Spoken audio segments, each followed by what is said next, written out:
بسم اللہ الرحمن الرحیم مولاي صلی وسلم دائما ابدا علی حبیبک خیر الخلق کلہم۔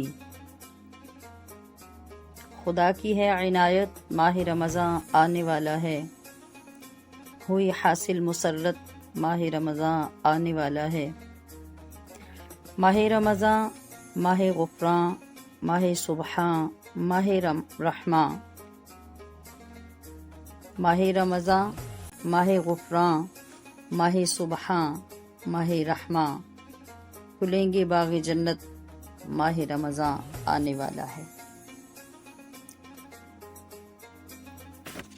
الحمدللہ کہ ہر سال کی طرح اللہ رب العزت اس سال بھی عظیم الشان رمضان المبارک کا مہینہ ہمیں عطا فرما رہا ہے، پوری آب و تاب رحمتوں برکتوں کے ساتھ جلوہ فگن ہونے والا ہے۔ اس ماہ مبارک کا ذکر نبی اکرم نور مجسم صلی اللہ تعالی علیہ وسلم نے اس کی آمد سے پہلے بہت اہتمام کے ساتھ فرمایا۔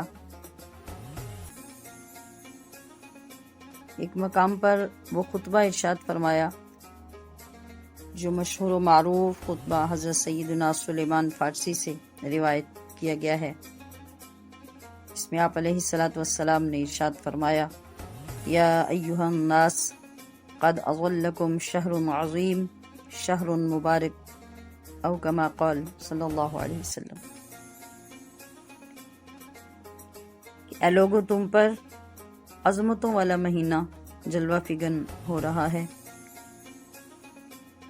وہ مہینہ جو بہت ہی برکتوں والا ہے۔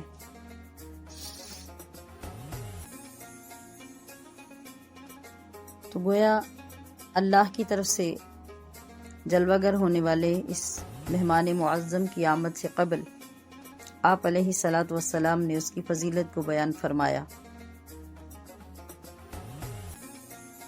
جس کو ہم عام لہجے میں استقبال کرنا کہتے ہیں۔ استقبال جو کہ عربی کا لفظ ہے اور اردو میں بھی عام استعمال ہوتا ہے، جس کا معنی ہے کسی کے آگے آنے کی طلب کرنا، خوشی کا اظہار کرنا، کسی کو ویلکم کرنا۔ تو آپ علیہ الصلاۃ والسلام نے اس ماہ مبارک کا چاند نکلنے سے قبل 29 شعبان المعظم کو اس ماہ مبارک کی فضیلت بیان فرمائی، اس کے استقبال کی رغبت صحابہ اکرام کو دی، اس کی تیاری کرنے کا حکم دیا، اور پھر دوسرے مقام پہ ارشاد فرمایا، سبحان اللہ ما تستقبلون وماذا یستقبلکم۔ صحابہ، کیا شان ہے اللہ کی، وہ کتنی عظیم چیز ہے جس کا تم استقبال کر رہے ہو، اور پھر وہ کیا چیز ہے، اس کا مقام و مرتبہ کیا ہے، اور وہ کون ہے جو تمہارا استقبال کر رہا ہے۔ حضرت عمر رضی اللہ تعالی عنہ نے عرض کی کہ آقا، کیا کوئی وحی نازل ہوئی ہے جس کا آپ ذکر فرما رہے ہیں، یا کسی قبیلے کی طرف سے جنگ کا آغاز ہو گیا ہے جن کا ہم نے مقابلہ کرنا ہے اور کامیاب ہو کر یا غازی بننا ہے یا شہادت پانی ہے؟ فرمایا، وہ بھی نہیں، یہ بھی نہیں، یہ ماہ رمضان کا ذکر ہے، جس کی آمد پر لاتعداد رحمتیں، برکتیں، بخششیں کائنات میں بکھر جائیں گی۔ بہار ہی بہار پورے عالم میں پھیل جائے گی۔ یہ مہینہ ہے جو امن انگیز، جانواز اور خیر افزا ہے۔ میں اس کا ذکر کر رہا ہوں کہ اس کی قدر و منزلت کرنے پر، اس کا استقبال کرنے پر، اس کے لیے تیاری کرنے پر رب کی کتنی رحمتیں، اس کی کرم نوازیاں، اس کے انعامات تمہارا استقبال کر رہے ہیں۔ اور پھر آپ علیہ الصلاۃ والسلام نے صحابہ اکرام کو مبارکباد دینے کا حکم بھی دیا، یعنی یہ فرمایا کہ اس ماہ مبارک کی ایک دوسرے کو مبارکباد دو، اور خود آقا صلی اللہ تعالی علیہ وسلم صحابہ اکرام کو اس ماہ مقدس کی مبارکباد دیتے اور صحابہ اکرام آپ کی بارگاہ میں مبارک پیش کرتے۔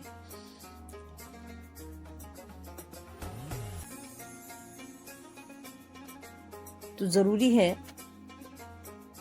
کہ ہمیں جس کا استقبال کرنا ہے اس کے لیے تیاری بھی کی جائے۔ بغیر تیاری کے تو کبھی استقبال نہیں ہوتا، اور تیاری بھی مہمان کے مطابق ہوتی ہے، استقبال بھی مہمان کی عزت، مقام و مرتبہ، اس کی ویلیو، اس کی اہمیت کے مطابق ہوتا ہے۔ تو جس مہمان معظم کی آمد سے قبل حضور نبی اکرم صلی اللہ علیہ وسلم یہ فرما رہے ہیں، ما تستقبلون، سبحان اللہ، ما تستقبلون۔ صحابہ، وہ کتنی عظیم چیز ہے جس کا تم استقبال کر رہے ہیں۔ تو اس قدر جوش و خروش اور اس قدر ولولہ انگیز انداز سے حضور نبی اکرم صلی اللہ علیہ وسلم کا فرمانا ہی ظاہر کر رہا ہے کہ اس ماہ مبارک کی شان کتنی ہے۔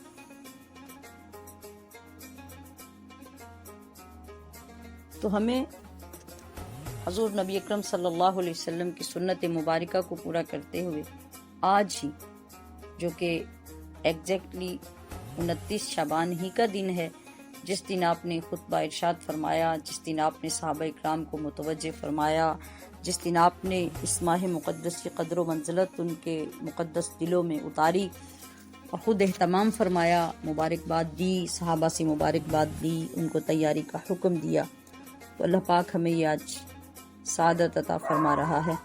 آئیے ہم بھی اس سنت کے حاصل ہونے پر اللہ کی بارگاہ میں اظہار تشکر بھی پیش کریں، اپنی تیاری بھی کریں، اس ماہ مقدس کا استقبال کرنے کا حق بھی ادا کریں۔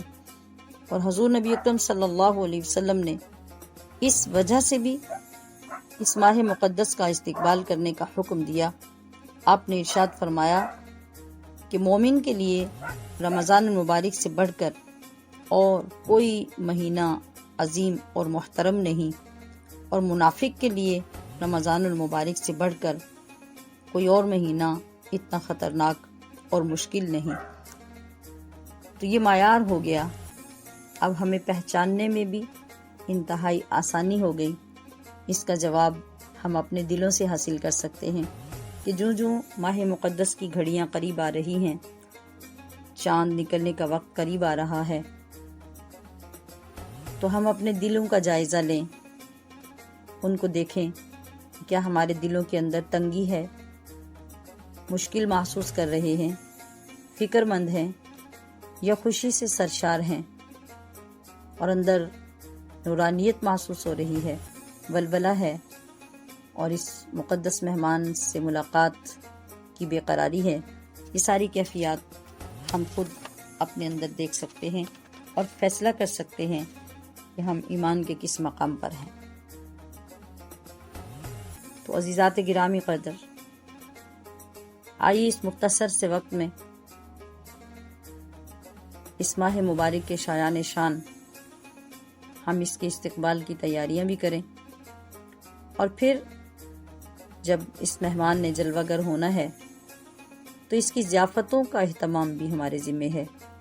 صرف استقبال نہیں کیا جاتا، آنے والے مہمان کو جتنا عرصہ ٹھہرنا ہوتا ہے، اس کا پروٹوکول، اس کی دلجوئی، اس کی عزت افزائی، اس کی ضیافت اس کے مقام و مرتبہ کے مطابق بھی میزبان پر لازم ہوتی ہے۔